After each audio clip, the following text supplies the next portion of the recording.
সামনেই চলে আসছে দোল, আর এই দোল উপলক্ষে মালপোয়া এরকম ক্ষীর দিয়ে পেলে পড়ে জাস্ট স্বর্গীয় সুখ। এই মালপোয়াগুলো কিন্তু বানাবো একদম ফুলকো ফুলকো হবে দেখবে। আর ক্ষীরটা জাস্ট 10 মিনিটে বানাবো ক্ষীর, শর্টকাট প্রসেসে। তাহলে চলো দেরি না করে শুরু করি আজকের দুটো রেসিপি। এক হচ্ছে একদম শর্টকাট প্রসেসে এই ক্ষীরটা, তার সাথে থাকবে পুরো ফুলকো ফুলকো মালপোয়া। দেরি না করে শুরু করি আজকের রেসিপি, ক্ষীর আর মালপোয়া। এখানে আমি নিয়েছি 1 কাপ ময়দা, আর এতে দিয়ে দেবো 1/2 কাপ সুজি। বাড়িতে যার যেরকম কাপ বা বাটি রয়েছে সে সেটাকে নির্দিষ্ট করে এই মেজারমেন্টটা নিয়ে নেবে।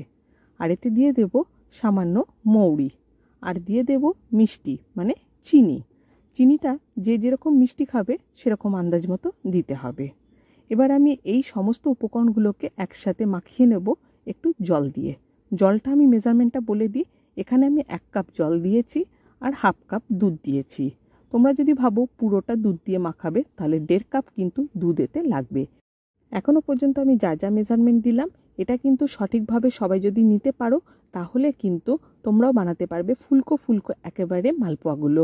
চলো ব্যাটারটা রেডি হয়ে গেছে, এটাকে এখন সেট হতে দিতে হবে 15 মিনিটের জন্য। অন্যদিকে আমি এখানে সসপ্যান নিয়ে নিয়েছি, তাতে আমি দুধ বসিয়ে দিয়েছি। এখানে 1/2 লিটার দুধ দিয়েছি ক্ষীরটা বানাবার জন্য।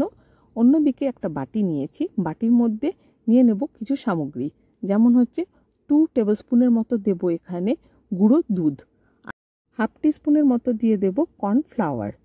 তবে কিন্তু ক্ষীরটা খুব শর্ট টাইমের মধ্যে তাড়াতাড়ি বানাতে পারবে।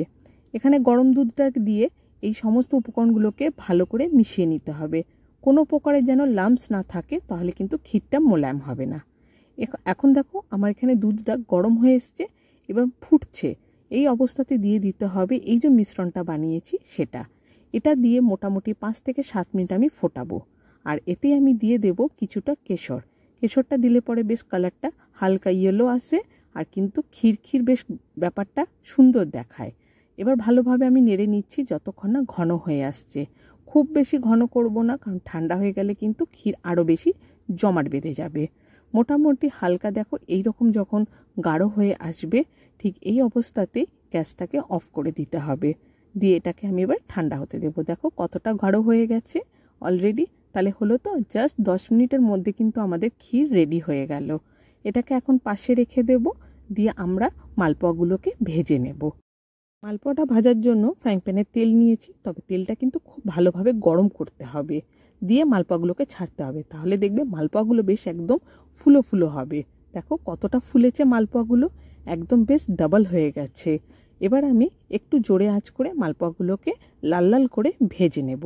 দিয়ে এক এক করে তুলে টিস্যুর ওপর রেখে দেবো, যাতে করে এক্সট্রা যে অয়েলটা থাকে সেটা অ্যাবজর্ব হয়ে যায়।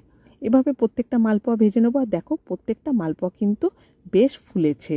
তবে হ্যাঁ, গোল গোল সাইজ হয়নি ঠিকই, সাইজটা তোমরা কিন্তু গোল করো, আমার তো আর হলো না। চলো এক এক করে এবার মালপোয়াগুলো সব আমরা ভেজে নিই। তোমাদেরকে কাছ থেকে দেখাচ্ছি, দেখো মালপোয়াগুলো কতটা ফুলেছে আর কতটা সফট হয়েছে। দেখো জাস্ট হাতে দিলে নরম তুলতুলে দেখাচ্ছে। এবার আমি একটুখানি ডেকোরেটিং করে নেব, তার জন্য মালপোয়াগুলোকে এরকম ডিশের মধ্যে সাজিয়ে নিচ্ছি।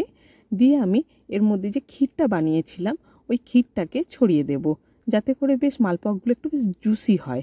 এরকমভাবে ক্ষীরটা ছড়িয়ে দিতে হবে মালপোয়ার ওপরে। এবার আমি কিছুটা ড্রাই ফ্রুট কেটে রেখেছি, সেই ড্রাই ফ্রুটগুলোকে এই ক্ষীরের ওপরে ছড়িয়ে দেব, যাতে করে ডেকোরেটিংটাও দেখতে বেশ ভালো লাগে। আর যখন খাবে মুখের মধ্যে বেশ একটু মালপোয়া ক্ষীর সাথে একরকম মানে কুচনো যে নাটসগুলো থাকে সেগুলো পড়বে, আর জাস্ট অমৃত লাগবে খেতে। চলো পুরোটা পারফেক্টভাবে আমার এখানে মালপোয়া কিন্তু সার্ভ করা হয়ে গেছে। এবার আমি এতে বসিয়ে দেব বাকি যে ক্ষীরটা ছিল, ওটা একটা বাটিতে করে এখানে রেখে দেব। আমি তো জাস্ট কন্ট্রোল করতে পারছি না, তাই একটুখানি মালপোয়া তুলে এরকম জাস্ট ক্ষীরের মধ্যে ডুবিয়ে তোমাদেরকে দেখাচ্ছি। দেখো জাস্ট অসাধারণ, খেয়ে না মুখে জাস্ট মিলিয়ে যাচ্ছে, এতটাই সফট হয়েছে মালপোয়াটা। আর এই ক্ষীরের সাথে জাস্ট জমে যাবে, অসাধারণ লাগবে। বাড়িতে কিন্তু এই হোলিতে তোমরা অবশ্যই বানাও, খুব টেস্টি হয় খেতে। এই ধরনের মেজারমেন্টটা নেবে, তাহলে কিন্তু মালপোয়া একদম সফট হবে আর ফুলো ফুলো হবে। ভালো লাগলে আমার রেসিপিটা বন্ধুদের মধ্যে শেয়ার করে রাখবে।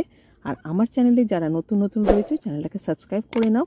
এই ধরনের ইউনিক রেসিপিগুলো পাওয়ার জন্য বেল আইকনটাকে অবশ্যই ক্লিক করে রাখবে, যাতে করে যখনই নতুন কোনো ভিডিও আপলোড করব তার নোটিফিকেশন সরাসরি তোমরা আগে পাবে। তাহলে আজকের ভিডিওটা আমি এখানেই শেষ করছি। নতুন একটা ব্লগে নতুন একটা রেসিপি নিয়ে খুব শিগগিরই তোমাদের সাথে আবার দেখা হবে। Happy Holi advance. তোমরা ভালো থেকো, সুস্থ থেকো। টাটা।